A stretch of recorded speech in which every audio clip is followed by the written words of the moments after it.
देश की राजनीति हो या दुनिया का पावर गेम, हर बड़ी खबर, हर बड़ी साजिश सच के साथ, एनालिसिस के साथ। ये सिर्फ न्यूज नहीं, ये है दुनिया के भविष्य की कहानी। आप देख रहे हैं आरके न्यूज स्टूडियो। संयुक्त राष्ट्र से जुड़ी एक अहम और दिलचस्प खबर सामने आई है, जहां एक मुस्लिम देश ने खुले तौर पर भारत का धन्यवाद किया है। इसके साथ ही साल 2021 के बाद भारत की एक ऐसी दुर्लभ कूटनीतिक भूमिका भी सामने आई है जिसने अंतर्राष्ट्रीय स्तर पर ध्यान खींचा है। सबसे पहले बात करते हैं भारत और ईरान के रिश्तों की। ईरान की सरकार भारत के एक फैसले से इतनी प्रभावित हुई है कि उसने आधिकारिक तौर पर भारत का आभार जताया है। दरअसल अमेरिका और पश्चिमी देशों के समर्थन से संयुक्त राष्ट्र मानवाधिकार परिषद का 39वां इमरजेंसी सेशन बुलाया गया था। इस सेशन में ईरान के खिलाफ एक प्रस्ताव पेश किया गया, जिसमें ईरान में बिगड़ती मानवाधिकार स्थिति पर गंभीर चिंता जताई गई। इस प्रस्ताव में ईरान सरकार पर शांतिपूर्ण प्रदर्शनकारियों के खिलाफ हिंसक कार्रवाई करने के आरोप लगाए गए। साथ ही ईरान से मांग की गई थी कि वह प्रदर्शनकारियों की गिरफ्तारी बंद करे और अंतर्राष्ट्रीय मानवाधिकार दायित्वों का पालन करे। यह प्रस्ताव ऐसे समय में लाया गया था जब ईरान में बड़े पैमाने पर हिंसक प्रदर्शन हुए थे। संयुक्त राष्ट्र के विशेष रिपोर्टर ऑन ईरान के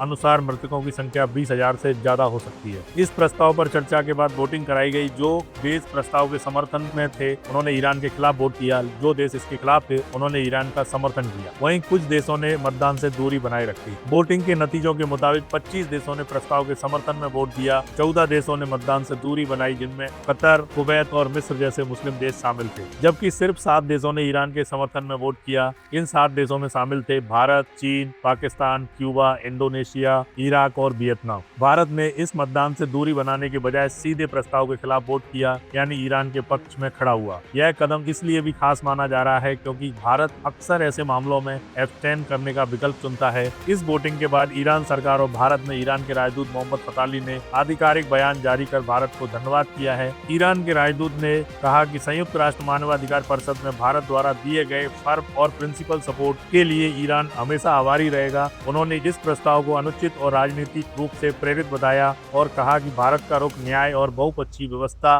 और राष्ट्रीय संप्रभुता के प्रति उसकी प्रतिबद्धता को दर्शाता है। कूटनीतिक जानकारों के मुताबिक भारत के इस फैसले के पीछे कई रणनीतिक कारण हो सकते हैं। इनमें चाबार पोर्ट तक भारत की पहुंच, क्षेत्रीय संतुलन और बदलते वैश्विक भू राजनीतिक समीकरण अहम माने जा रहे हैं। यह साफ है कि संयुक्त राष्ट्र में भारत के इस रुख को ईरान ने बेहद सकारात्मक रूप से लिया है और यही वजह है कि एक मुस्लिम देश ने सार्वजनिक तौर पर भारत का धन्यवाद किया है। नेक्स्ट अपडेट आ रही है भारत के highest peace time gallantry award को लेकर। दरअसल भारत में गैलेंट्री अवार्ड 2 कैटेगरी में दिए जाते हैं। एक वो जो युद्ध के समय दिए जाते हैं और दूसरे वो जो पीस टाइम यानी शांति काल में किए गए असाधारण ऑपरेशन, एनकाउंटर्स और सेवाओं के लिए दिए जाते हैं। इन्हें पीस टाइम गैलेंट्री अवार्ड कहा जाता है। इन अवार्ड्स में सबसे ऊपर आता है अशोक चक्र, उसके बाद कीर्ति चक्र और तीसरे नंबर पर शौर्य चक्र। वैसे तो ये तीनों ही बेहद सम्मानजनक और महत्वपूर्ण अवार्ड्स हैं, लेकिन अशोक चक्र इन सब में सबसे रेयर और सबसे हाई लेवल का अवार्ड माना जाता है। कीर्ति चक्र और शौर्य चक्र लगभग हर साल दिए जाते हैं, लेकिन अशोक चक्र केवल असाधारण साहस और सर्वोच्च बहादुरी के लिए ही दिया जाता है। आजादी के बाद से अब तक सिर्फ करीब 80 से 90 लोगों को यह अशोक चक्र मिला है। इनमें से 60 से 70 ऐसे वीर रहे हैं जिन्होंने ऑपरेशन और एनकाउंटर्स के दौरान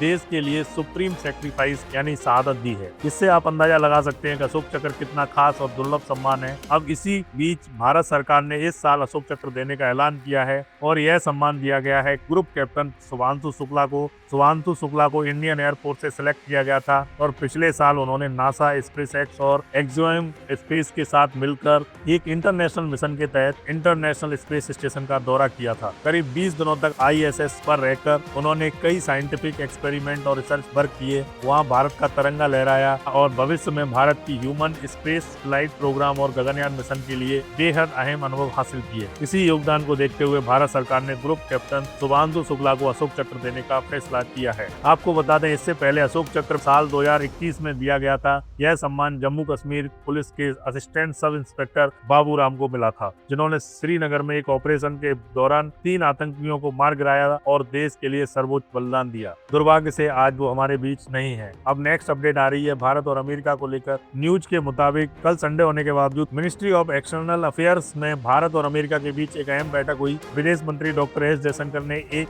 US कांग्रेसनल डेलीगेशन को होस्ट किया। इस मीटिंग में अमेरिका के 3 लीडिंग कांग्रेसमैन और भारत में अमेरिकी राजदूत सर्जियो गौर भी मौजूद थे। प्रेस रिलीज के अनुसार इस बैठक में बायलैटरल रिलेशंस, ट्रेड और सिक्योरिटी जैसे अहम मुद्दों पर चर्चा हुई, लेकिन भारत और अमेरिका के बीच अंदर खाने क्या रणनीति बन रही है ये फिलहाल साफ नहीं है। लेकिन ये meeting Bharat European union summit से ठीक पहले हुई है, जिससे साफ संकेत मिलता है कि कोई बड़ा डेवलपमेंट जरूर चल रहा है। इसके अलावा कल ही US Treasury Secretary Scott Bessent ने इशारा किया था कि अमेरिका भारत पर लगाए गए 25% टैरिफ हटाने पर विचार कर सकता है। ऐसे में आने वाले दिनों में कोई बड़ी घोषणा हो सकती है। इसी से जुड़ी एक और अहम खबर ये है कि US Secretary of Army Daniel P Driscoll भी आज भारत पहुंचे हुए हैं। उन्होंने Indian Army chief General Upendra Dwivedi से मुलाकात की और दोनों देशों की सेनाओं के बीच सहयोग और सैन्य रिश्तों को और मजबूत करने पर चर्चा की है। अब नेक्स्ट अपडेट आ रही है भारत में होने वाले T20 वर्ल्ड कप को लेकर। कल पाकिस्तान क्रिकेट बोर्ड के चेयरमैन और पाकिस्तान के इंटीरियर मिनिस्टर मोहसिन नकवी ने आईसीसी को वर्ल्ड कप से हटने की धमकी दी थी, लेकिन अब खबर ये आ रही है कि आईसीसी ने पीसीबी को अनऑफिशियल चैनल्स के जरिए साफ मैसेज भेज दिया है कि अगर पाकिस्तान एन मोमेंट पर वर्ल्ड कप से हटता है तो उसके गंभीर नतीजे होंगे। सूत्रों के मुताबिक आईसीसी ने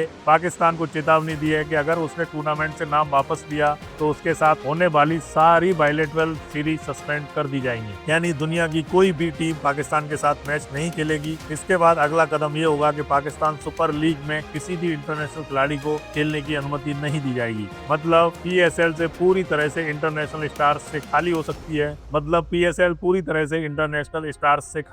है। इतना ही नहीं, पाकिस्तान को एशिया कप से भी बाहर किया जा सकता है। यह पूरा मैसेज पाकिस्तान क्रिकेट बोर्ड तक पहुंचा दिया गया है। ऐसे में अब देखना दिलचस्प होगा कि पीसीबी आगे क्या फैसला करता है, क्योंकि एक तरफ उसने पहले ही बांग्लादेश को उकसाकर वर्ल्ड कप से हटने की बात करवाई थी और दूसरी तरफ अगर खुद खेलता है तो बांग्लादेश नाराज होगा और अगर खुद नहीं खेलता तो आईसीसी की ये पेनल्टी पाकिस्तान क्रिकेट बोर्ड को भारी नुकसान पहुंचा सकती है। अब आगे क्या होगा उस पर सबकी नजर बनी हुई है। दुनिया की राजनीति आज कैलेंडर से नहीं घटनाओं की रफ्तार से चल रही है। आज जो फैसला लिया जा रहा है कल उसी पर सवाल उठ रहे हैं। समीकरण बदलते हैं, साझेदार बदलते हैं और दबाव की राजनीति हर मोर्चे पर दिख रही है। ऐसे माहौल में भारत के हर कदम का असर सिर्फ आज पर नहीं आने वाले कल पर पड़ता है। इसलिए जरूरी है कि खबर सिर्फ देखी न जाए, समझी जाए। आरके न्यूज स्टूडियो घटनाओं की सुर्खियों से आगे जाकर उनके पीछे की रणनीति, उनका भारत पर प्रभाव और उनकी असली दिशा को सरल और तथ्यात्मक भाषा में सामने रखता है। तो इस वीडियो को लाइक कीजिए, आरके न्यूज स्टूडियो को सब्सक्राइब कीजिए और नोटिफिकेशन को ऑन रखिए। आपका हर एक सपोर्ट हमें और मजबूती से सच दिखाने की हिम्मत देता है। जय हिंद, वंदे मातरम।